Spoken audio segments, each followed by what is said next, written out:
Hey everybody, this is Ryan with South Jersey Yak Fishing. Thanks once again for tuning in. This trip was taken on June 1st, and the main theme of this video is just going to be battling high winds at the bridge with trolling motors. In this video, we will be fishing a 20-mile-an-hour wind with higher gusts, and I will be using my Minn Kota trolling motor to try to position myself favorably enough to drop my bait in the strike zone and catch some sheepshead. And why would I choose to fish a 20-mile-an-hour wind? Well, because the 30-mile-an-hour winds on Saturday were too much. Not to mention the fact that I need dinner fillets and more video footage for you guys to watch. I will also be sharing some of the tips and tricks I'm using today to obtain those desirable positions with my Minn Kota trolling motor. So for those of you who have this sort of setup, or if you're thinking about getting one, you may find this information very valuable. Today's bait is fiddler crabs, and we are going to be dropping this bait down on crab jigs. And this week I'm not going to be using just any crab jig.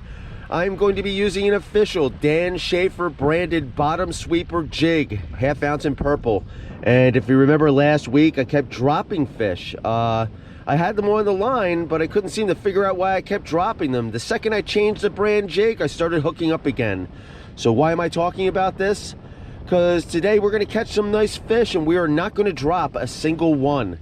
And I'm going to get my dinner, as well as the biggest sheep of the season so far, caught and released.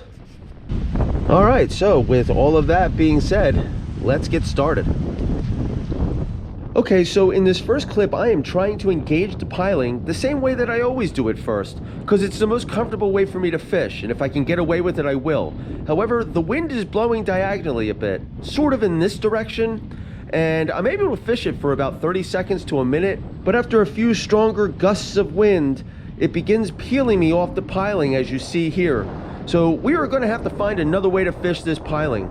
But while we are looking right at it, I just want to point out the fact that anyone that's got a bow-mounted trolling motor will be tearing up their lower unit right now. And one of the things I really like about this setup is the way that this trolling motor is integrated into the middle of the kayak deck.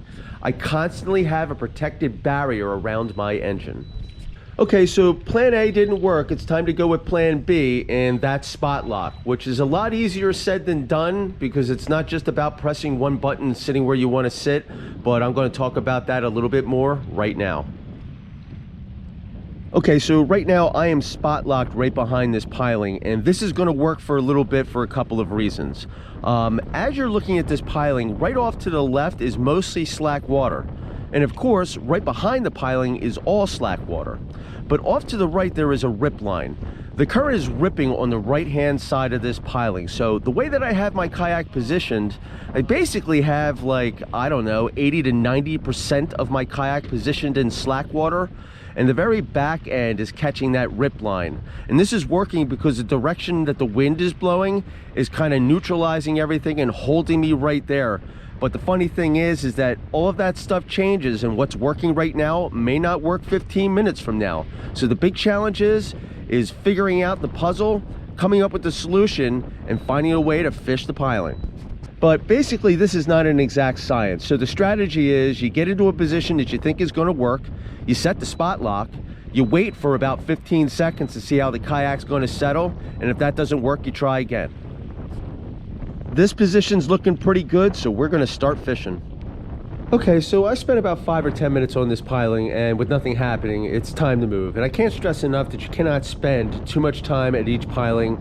Generally speaking, they're pretty aggressive. If you put it down there, they're going to hit it pretty quickly, as we're going to see in this next clip. Okay, so here we are arriving at the next piling. I'm going to do exactly what I explained before. So we're going to set that spot lock in a position that I think is going to work out. And we're going to wait a couple of seconds to see how the kayak settles. And then once we see that, we're going to assess the situation. Now, in this particular case, the kayak has settled too close to the piling for me to actually fish it effectively. But you know what? I installed a Minn Kota heading sensor that unlocks the spot lock jog feature of this engine. So I'm going to spot lock jog to the left and watch the perfect adjustment that this thing makes.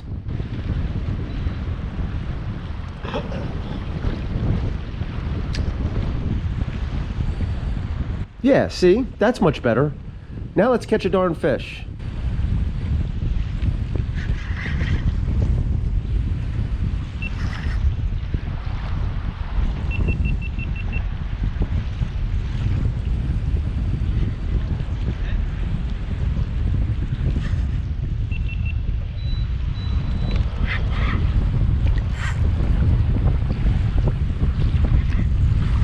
sheep, definitely sheep.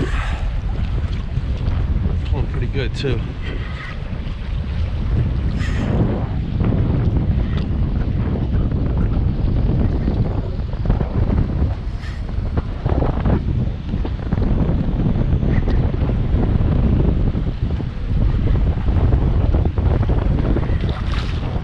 Ooh, it's a nice one.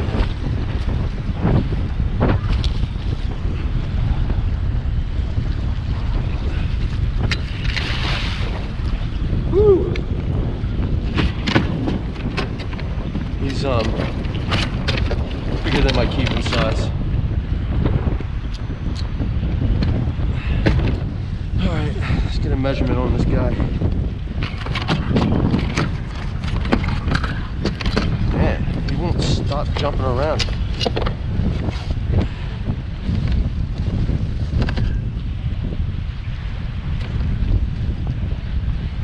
Yeah, 20 3/4. All right, man, nice size sheepshead. I'll let this guy go.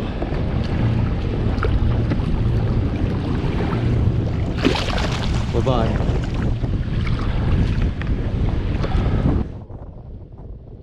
Okay, so in this next clip, I am spot locked in very close proximity to this piling, and it seems to be holding pretty good.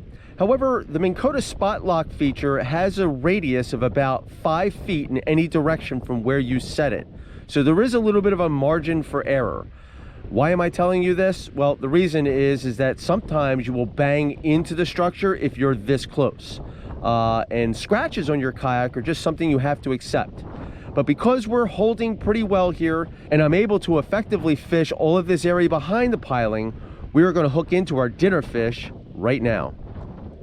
And usually when I hook up with a fish, I want to move that fish away from any heavy structure I might be close to. Because I have the spot lock engaged right now, I'm going to grab the Minn Kota controller. I'm going to click over 2 clicks to the right, and that's going to shift this fight about 10 feet to the right and get us out of the danger zone.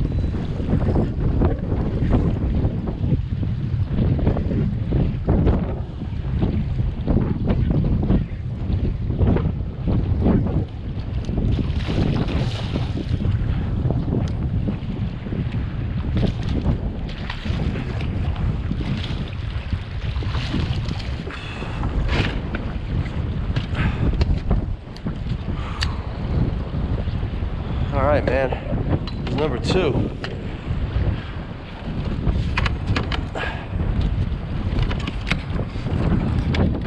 Let's see what this one weighs or measures.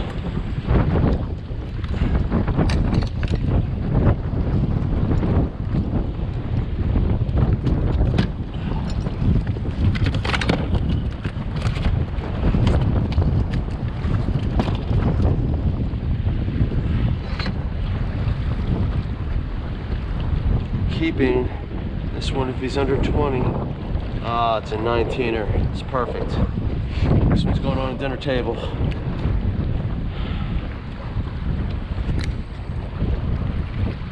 Nice fish. All right, bleed this guy out and get him in the box. Okay, so some weird things can start to happen when you have high wind against tide, and with some of these little eddies that get created with the current whipping around the pilings. In this clip, I am spot locked in a pretty decent position, but as I continue to fish, the wind trumps the tide and starts blowing and swinging my stern clockwise, which is going to cause the back of the kayak to catch that current just outside the slack. So the end result is I'm going to flip around and do a 180. But if you notice, the engine itself is still right where I set the spot lock. It's the stern that moved.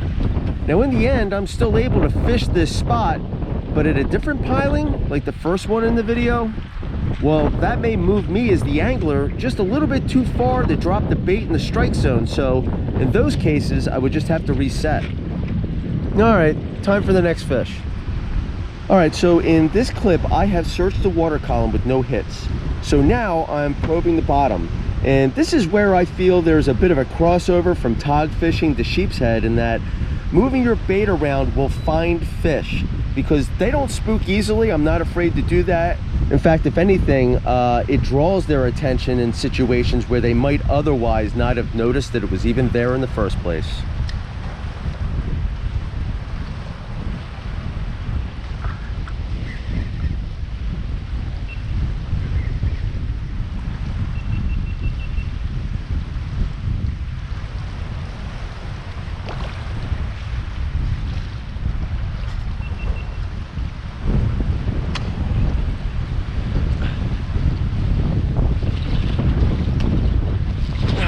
Nice.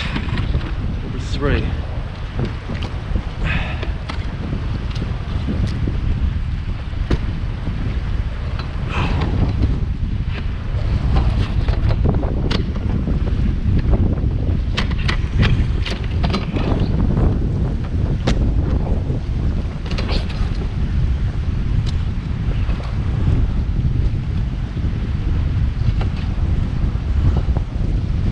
One's 19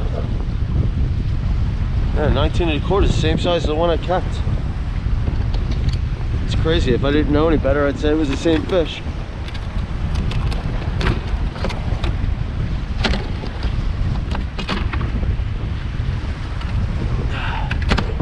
Alright, that hook's not coming out. There it goes. Alright, man. Pretty beautiful looking sheep here. We're gonna let him go.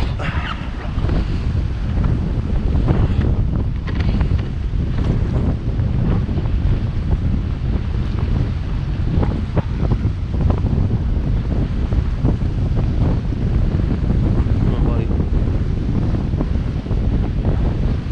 Come on. Come on.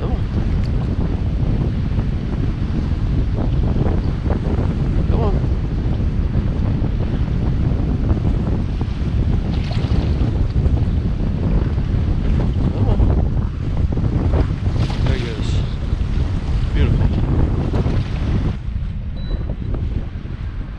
So when you're spot locking at the bridge, you have to be careful because sometimes you lose contact with your GPS satellites and that causes the engine to act erratically.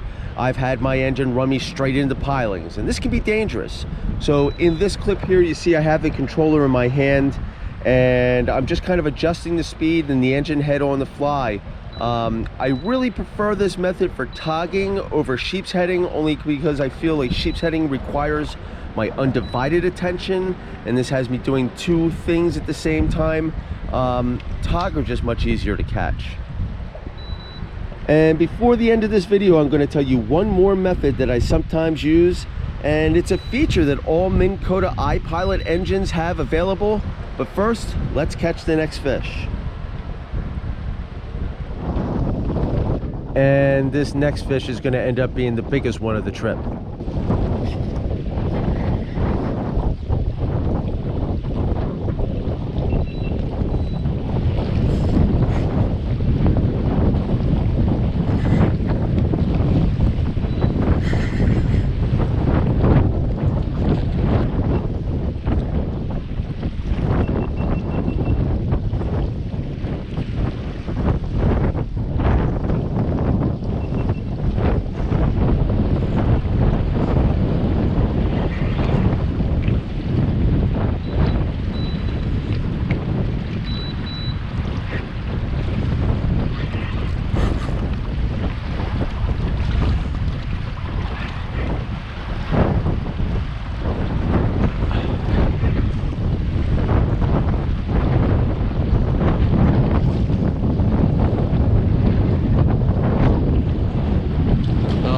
A nice one. He's gonna be like 23, 24. He's big. Oh, wow. Nice sheep. Holy cow. What a beast.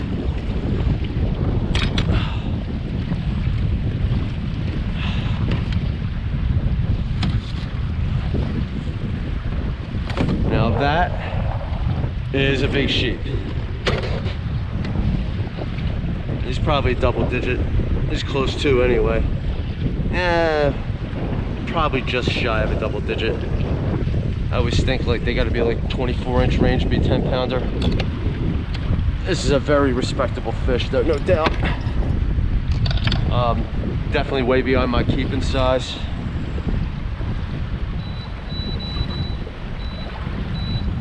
Get over here where I can give him a good release.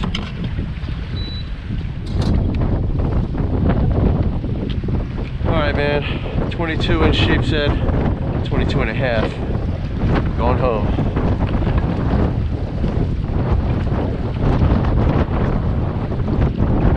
Come on bud.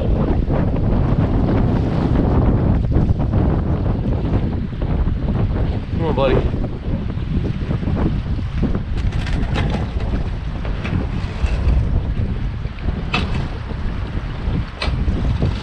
Come on.